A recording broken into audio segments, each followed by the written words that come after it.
Welcome back, future lawyers. This is part 2 of our Criminal Law 1 flashcards. Let's start. Article 4 of the Revised Penal Code, Criminal Liability. Criminal liability shall be incurred 1. By any person committing a felony, although the wrongful act done be different from that which he intended. Number 2, by any person performing an act which would be an offense against persons or property, were it not for the inherent impossibility of its accomplishment or on account of employment of inadequate or ineffectual means. Jurisprudence instructs that such provision should only apply where the crime committed is different from that intended and where the felony committed befalls a different person, either in personae, and not to cases where more serious consequences, not intended by the offender, result from his felonious act, praeter intentionem. Aberratio ictus, or mistake in the blow, occurs when the offender delivered the blow at his intended victim but missed, and instead, such blow landed on an unintended victim. This situation generally brings about complex crimes where, from a single act, 2 or more grave or less grave felonies resulted, namely the attempt against the intended victim and the consequence on the unintended victim. As complex crimes, the penalty for the more serious crime shall be the one imposed and in the maximum period. It is only when the resulting felonies are only light that complex crimes do not result, and the penalties are to be imposed distinctly for each resulting crime. Error in personae, or mistake in identity, occurs when the offender actually hit the person to whom the blow was directed, but it turned out to be different from and not the victim intended. The criminal liability of the offender is not affected unless the mistake in identity resulted to a crime different from what the offender intended to commit, in which case the lesser penalty between the crime intended and the crime committed shall be imposed, but in the maximum period. And now this 2007 bar exam question. 16-year-old Alice prodded Amethyst, his girlfriend, to remove her clothing while they were secretly together in her bedroom late one evening. Failing to get a positive response from her, he forcibly undressed her. Apprehensive about arousing the attention of the household who did not know of his presence inside her room, she resisted him with minimal strength, but she was really sobbing in a muffled manner. He then undressed himself while locking the door. Yet the image of a hapless and sobbing Amethyst soon brought him to his senses and impelled him to leave the room naked. He did not notice in his hurry that Amante, the father of Amethyst, who was then sitting alone on a sofa in the sala, saw him leave his daughter's room naked. Outside the house, the now clothed Alice spotted Alesso, Amethyst's former suitor. Knowing how Alesso had aggressively pursued Amethyst, Alice fatally stabbed Alesso. Alice immediately went into hiding afterwards. Upon learning from Amethyst about what Alice had done to her, an enraged Amante wanted to teach Alice a lesson he would never forget. Amante set out the next day to look for Alice in his school. There, Amante found a young man who looked very much like Alice. Amante immediately rushed and knocked the young man unconscious on the pavement, and then draped his body with a prepared tarpaulin reading, "Rapist ako, huwag tularan."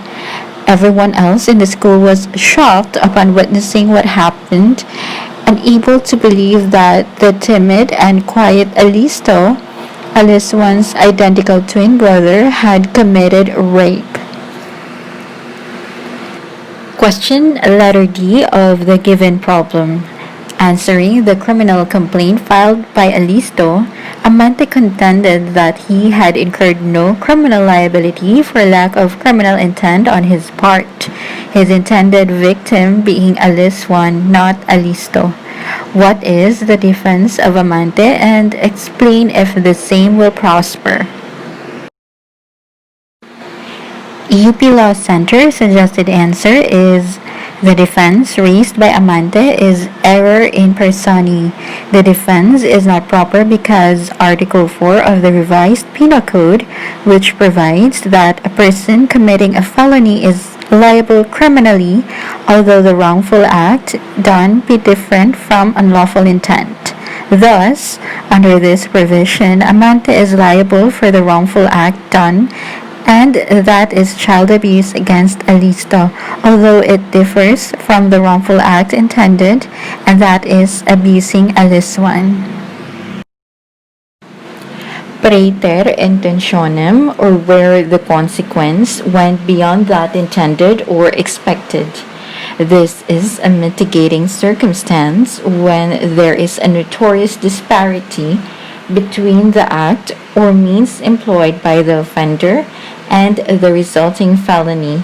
That is, the resulting felony could not be reasonably anticipated or foreseen by the offender from the act or means employed by him.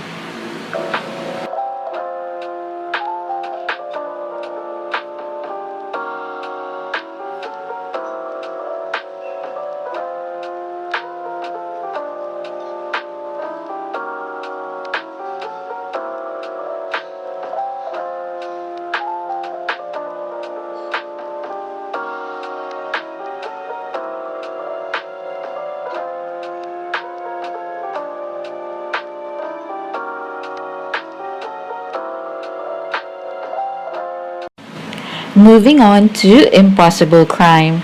The requisites of an impossible crime are: number 1, that the act performed would be an offense against persons or property. Number 2, that the act was done with evil intent. And 3, that its accomplishment was inherently impossible, or the means employed was either inadequate or ineffectual. The act performed by the offender cannot produce an offense against persons or property because 1. The commission of the offense is inherently impossible of accomplishment, or 2. The means employed is either inadequate or ineffectual. That the offense cannot be produced because the commission of the offense is inherently impossible of accomplishment is the focus of the petition in the case of Intod versus CA. To be impossible under this clause, the act intended by the offender must be by its nature one impossible of accomplishment. There must either be number 1, legal impossibility, or number 2, physical impossibility of accomplishing the intended act in order to qualify the act as an impossible crime. Legal impossibility occurs where the intended acts, even if completed, would not amount to a crime. Thus, legal impossibility would apply to those circumstances where, number 1, the motive, desire, and expectation is to perform an act in violation of the law. Number 2, there is intention to perform the physical act. Number 3, there is performance of the intended physical act. And 4, the consequence resulting from the intended act does not amount to a crime.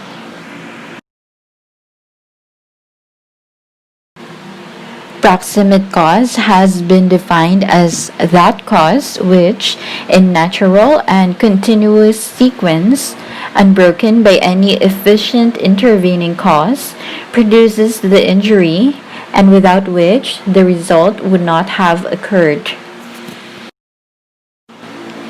Even if the victim is suffering from an internal ailment, liver or heart disease or tuberculosis, if the blow delivered by the accused, A, is the efficient cause of death, or B, accelerated his death, or C is the proximate cause of death, then there is criminal liability. Apropos to all these is the time-respected doctrine, he who is the cause of the cause is the cause of the evil caused.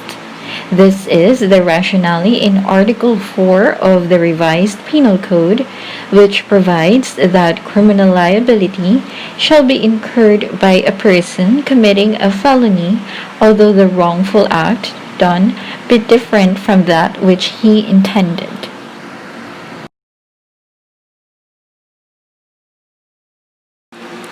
Reckless imprudence consists in voluntary, but without malice, doing or failing to do an act from which material damage results by reason of inexcusable lack of precaution on the part of the person performing or failing to perform such act, taking into consideration his employment or occupation, degree of intelligence, physical condition, and other circumstances regarding persons, time, and place.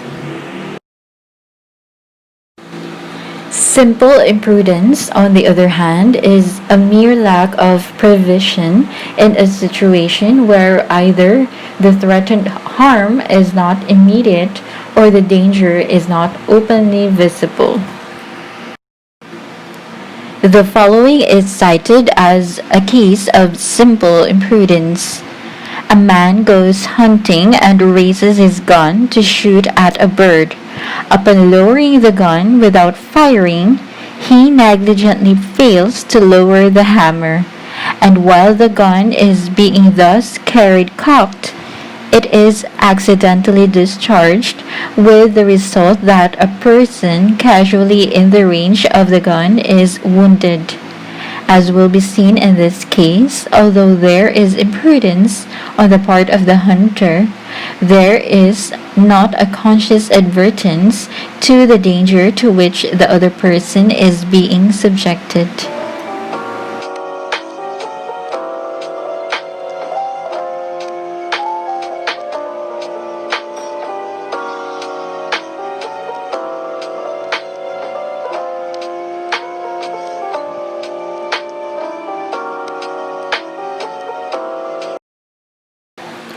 Article 22 of the Revised Penal Code, Retroactive Effect of Penal Laws.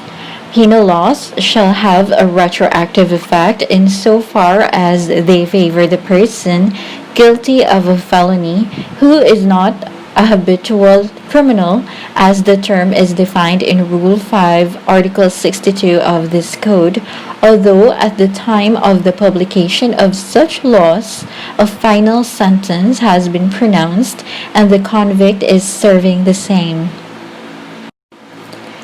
Penal laws which are favorable to the accused are given retroactive effect. Penal laws shall have a retroactive effect insofar as they favor the person guilty of a felony or misdemeanor, although at the time of the publication of such laws, a final sentence has been pronounced and the convict is serving the same. It can only mean what in slightly different language says, namely, that whenever a new statute Dealing with crimes establishes conditions more lenient or favorable to the accused in regard to a certain offense. The statute becomes retroactive as to the offense, and the accused must receive the benefit of the new conditions, no matter whether the offense was committed before or after the enactment of such new statute. And we're done for the day. If you would like a copy of these slides or flashcards, just let me know in the comments and I will respond to you there. See you!